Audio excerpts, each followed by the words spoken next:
Video pause करके 20 second के अंदर ये क्वेश्चन करके दिखाइए। अब देखिए करते हैं इस क्वेश्चन को फास्ट फास्ट। ये क्वेश्चन है तो बहुत आसान, यदि आपने कर लिया होगा तो अच्छी बात है, लेकिन यदि आप नहीं कर पाए तो उसके पीछे छोटा सा कंसेप्ट छिपा हुआ है। वो कंसेप्ट पहले देखते हैं कि इसमें वो कंसेप्ट क्या लगेगा। पहले एक लाइन मिला देते हैं इसमें, फिर उस कंसेप्ट पे चलते हैं। देखिए ये लाइन पहले आप यहाँ से लीजिए और यहाँ पे मिला दीजिए। अब चलते हैं उस मेन कंसेप्ट पे। ये कंसेप्ट देखिए, ठीक है, इसको बोलते हैं आपका अल्टरनेट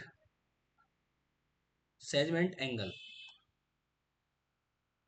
और यही कंसेप्ट उसमें 2 बार लगेगा और वो आंसर बहुत जल्दी आ जाएगा। अब देखिए ये आपको टेंजेंट दिख रही है जो नीचे आ रही है ये वाली, और ये आपको कॉर्ड दिख रही है सर्कल के अंदर है। इन दोनों के बीच जो एंगल बनेगा, जैसे ए बना हुआ है, थीटा मान लेते हैं, ये तो है ही। इन दोनों के बीच में जो एंगल बनेगा, ये एंगल हमेशा सर्कल के अंदर अल्टरनेट सेगमेंट में बनेगा। अल्टरनेट सेगमेंट का मतलब क्या है? सेगमेंट हमेशा डिवाइड करती है कॉर्ड।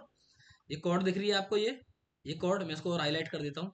ये कॉर्ड सर्कल को 2 सेगमेंट में ब्रेक कर रही है। सेगमेंट मतलब ये वाला हिस्सा, एक तो ये वाला हिस्सा और एक ये पूरा वाला हिस्सा, ये वाला पूरा हिस्सा, ठीक है। तो ये पूरा क्या है? मेजर सेगमेंट है, और ये क्या? माइनर सेगमेंट है, या फिर सेगमेंट वन और सेगमेंट टू, यानी कि अलग अलग सेगमेंट। यदि ये वन सेगमेंट है तो ये पूरा क्या है? सेगमेंट टू पूरा ये। तो अल्टरनेट सेगमेंट का क्या मतलब हो गया? यहाँ तो नीचे तो एंगल इसी सेगमेंट में बन रहा है, तो जाहिर सी बात है अल्टरनेट ये वाला सेगमेंट होगा, तो इधर एंगल ये वाला इस साइड बनेगा, ठीक है।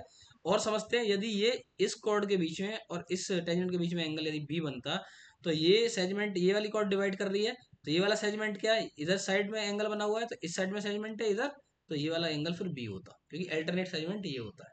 तो सिर्फ यही एंगल बी होता नहीं, कहीं भी आप कॉर्ड के 2 पॉइंट मिलाकर कहीं भी एंगल बना लीजिए अल्टरनेट सेगमेंट में, वो एंगल सेम ही होगा। सिर्फ एक पॉइंट नहीं, कहीं भी आप बना लीजिए, ठीक है।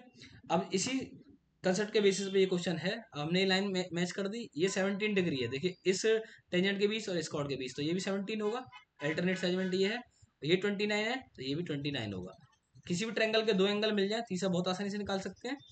तो 180 डिग्री किसके इक्वल होगा? एक्स प्लस के 29 और प्लस के 17, क्योंकि ट्रायंगल के टोटल एंगल्स का सम 180 होता है, हम जानते हैं। तो कितना आ गया? एक्स 180 माइनस के, एक मिनट, 46 डिग्री। तो एक्स आ गया आपका 134 डिग्री। काफी आसान ये क्वेश्चन था, यदि आपको चीजें पता है, अदरवाइज आपसे क्वेश्चन नहीं होगा।